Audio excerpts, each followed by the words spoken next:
I want this to be the beginning of something big.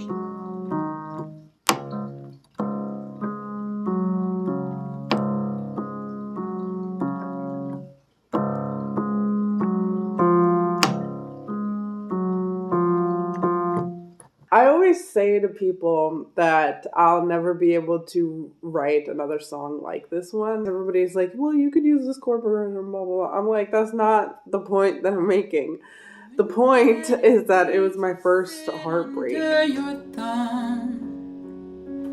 I made my decision, though I know it's dumb. I got the idea for it while standing in my kitchen. That grain of the idea was just this thought of, for all of these things that I wish I could tell him, I never once sent him one of my songs. Can't hide from yourself, you haven't paid your dues.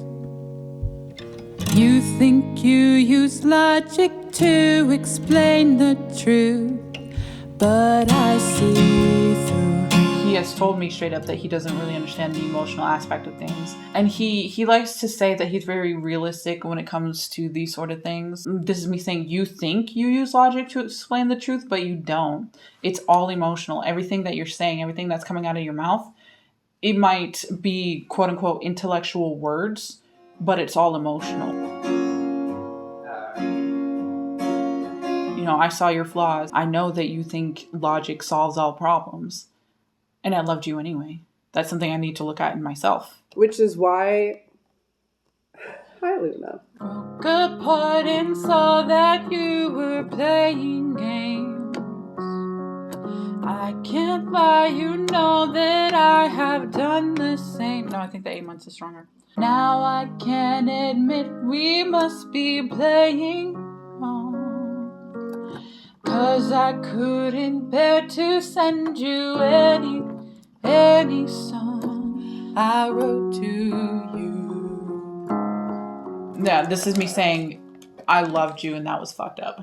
In a previous behind the song, I said that I sent this like huge email to him about how I actually felt, and that was the first time I'd ever told him, Luna, I'm trying to do a thing.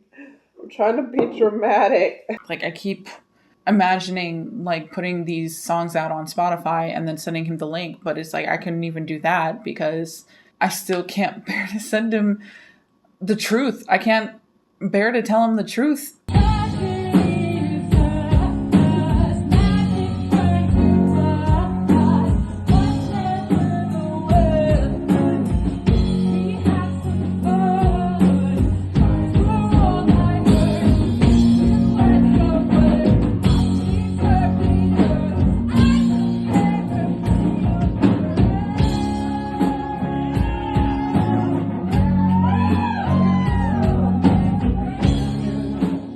What are you going to do? You know, this is sort of my challenge to him. It's like, what the fuck are you going to do? Because you always said you wanted to do all these things, and you said you wanted to pick up the saxophone again, and you wanted to get back into music. Why the fuck don't you do it? You know, this is me challenging. Motherfucker, do it. Like, I've done it. Here I am doing it. Even though it was like the second day that after I had left, I was still able to get this hopeful goodbye out of it. Like, I will never be your girl no matter how hard I try. But it's also like, I'm choosing to never be your girl. And I could only say this in the farewell song. I could only directly say this while I'm saying goodbye. Take our memories and hide them far away. If nothing else, just know you were my saving grace. And I'm no fool. When I first wrote it, it was meant to be simple, but then as we got in the studio, Phil and I just kept adding more and more shit. Like, Phil's the cello guy, so he's like immediately first thing he does is add fucking cello. The parts where it's like, your love was a silly notion, but I fell for your bullshit. Those were last minute additions. That melody wasn't there originally. I was waiting for Phil to get to the studio, and I was just like walking around the nearby neighborhood and was like, oh, this melody sounds cool. And now it's become the chorus. You had me out here believing. We both know you never leave me. You loved me. And if you notice, I say that phrase 3 times throughout this song. I loved you, I loved you, I love you. Just convey that I'm still in denial, I'm still in denial. Oop, I have to admit it if I'm going to move on. But this is it. This is my farewell to you.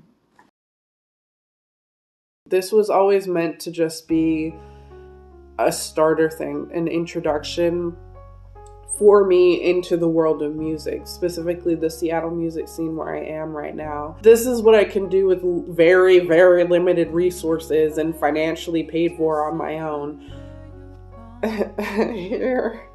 Here, like, give me money. I use this as a way of networking and to introduce myself to the world of music. From it, I have been able to gain so much experience, learn so much, and now I'm like fully ready for the next album, which we've already done demos in the studio for, so we're just getting fucking started on that, bro. I'm so grateful for the life that I have begun to live because of this, even though it was born out of such fucking stupidity. The main thing I got out of it was networking. I didn't know how I was going to be able to do that, start from literally zero, and worm my way into the Seattle music scene, but I was able to do that with this record. I have met people who have heard of me and have been fans of mine, apparently, since before I knew them.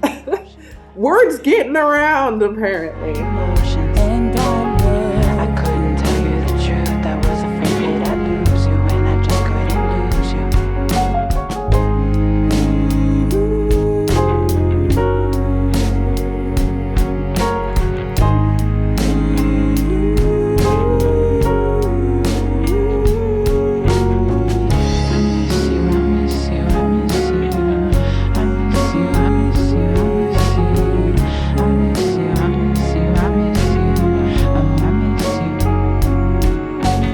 I honestly don't think about this guy too much anymore.